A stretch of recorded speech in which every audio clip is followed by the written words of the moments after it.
À notre connaissance, c'est une première. Le Point publie le palmarès de la pollution de l'air en France métropolitaine, un classement inédit de plus de 35 000 communes, de la moins polluée à la plus polluée, du petit village des Cévennes aux plus grandes villes du pays. Nous avons aussi classé les départements, les stations de ski ainsi que les stations balnéaires, sans oublier 10 des plus belles forêts françaises, parmi lesquelles Fontainebleau, Brocéliande ou encore Vizavona en Corse. Grâce à notre moteur de recherche accessible sur le site du Point, il est donc désormais possible de savoir quelle est la qualité de l'air que nous respirons tous, quel que soit le lieu où nous nous trouvons.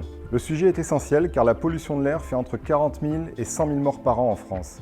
Et contrairement à ce que l'on pourrait penser, ce ne sont pas forcément les plus grandes villes qui sont les plus polluées.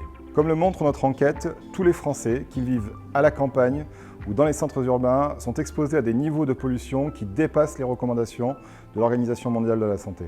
Pour notre classement, nous nous sommes d'ailleurs basés sur un polluant particulier, celui qui a le plus gros impact sur notre santé, les particules fines. Ce sont elles qui sont responsables des 40 à 100 000 morts dont nous venons de parler. À chaque inspiration, elles s'insinuent en profondeur dans nos poumons. Lors des pics de pollution, elles provoquent par exemple des crises d'asthme, une augmentation du nombre d'hospitalisations et de la mortalité, mais aussi, et c'est peu connu, des poussées chez les personnes atteintes de sclérose en plaques.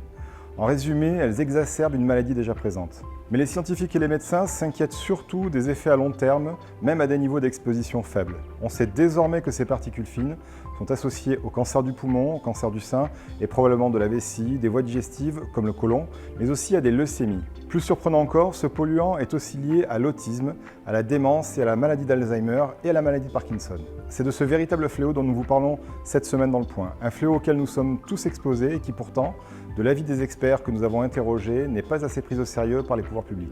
Nous vous parlerons aussi des grands gagnants de nos classements, ces villes, ces villages, ces régions où l'on trouve la meilleure qualité de l'air du pays.